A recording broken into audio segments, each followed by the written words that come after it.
I am making a video for Timmy. Remember I used to take you swimming by surprise after school.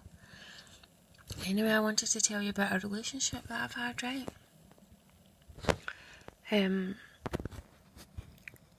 Basically I was, after everything bad had happened and I got my own house in Errol Gardens, and I was calm because I'd fought for my daughter in court. I knew I'd done everything I could about everything, and it was just time for me to get a bit of healing. But I was so lonely, like, basically when you're used to being around millions of people, of course you're going to be lonely.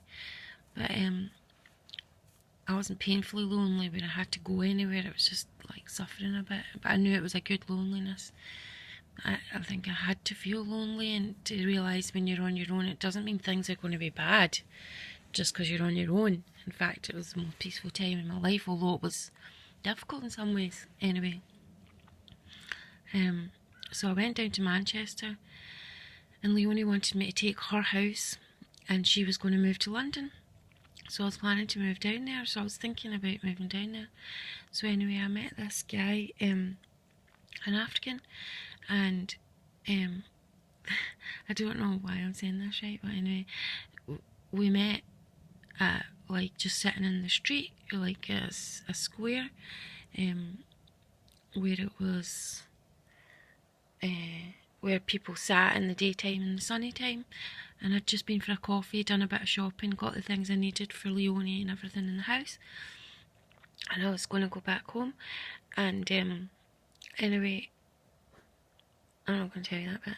And then anyway, so he was so nice to me, but I could tell that he was like, had a troubled spirit, as if he was following me around, as if, can you tell me something, like, you're a mum, I can tell you're a mum, because I put on a bit of weight and I had a like Asda mum dress on, you know, like I was proper, I did not want to attract attention, you know.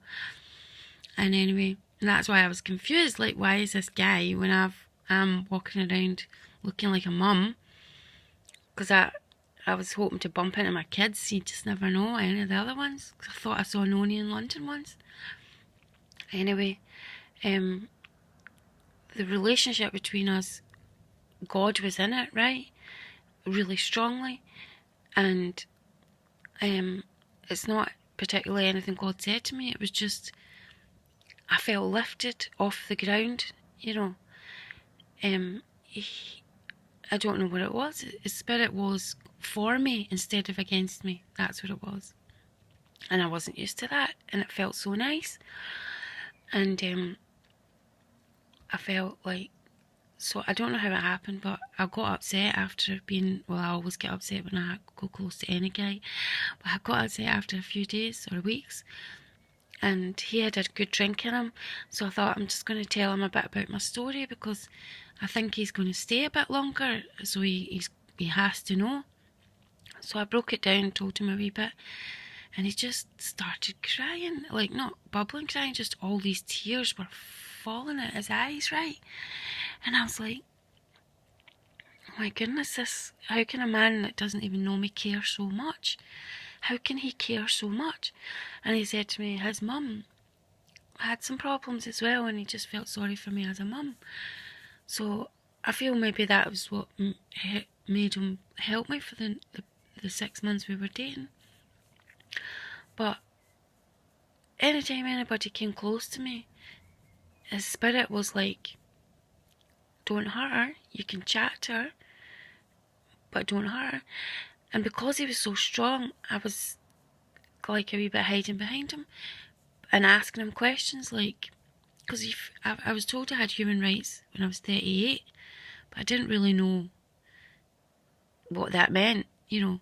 And then he said somebody was annoying me when he took me out and dancing, and I didn't know what to do. And he said, why did you smile at him? I said, what am I supposed to do? If I growl at him, he'll start a fight with you. He said, listen, you have a human right to a peaceful night. And I was laughing for the next 10 times he took me out dancing, because I just kept thinking, I have a human right to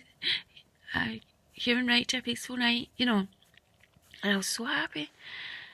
But then things did get a bit worse, and the men who were trying to take me off him, probably, were getting more aggressive, and so we just had to get rid of that situation and go in those clubs.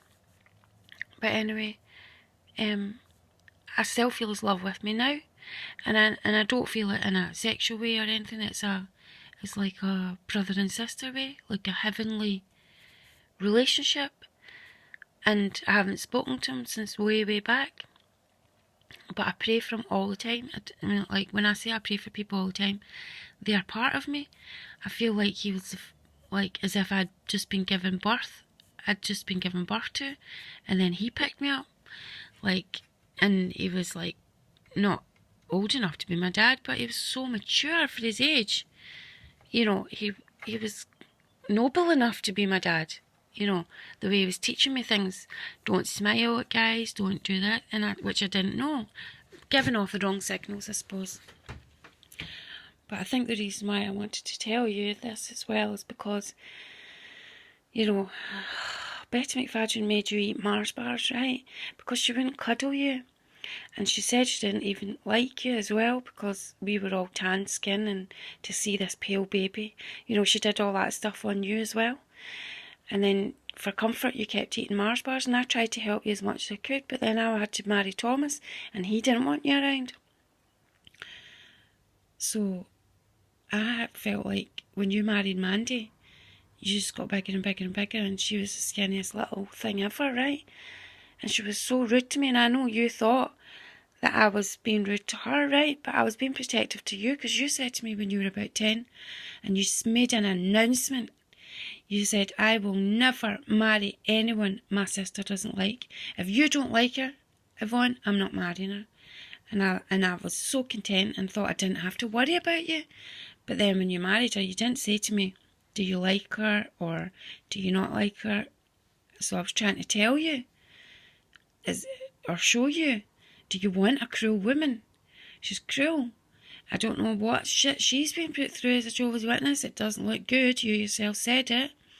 But, and her dad, I think, suffered badly.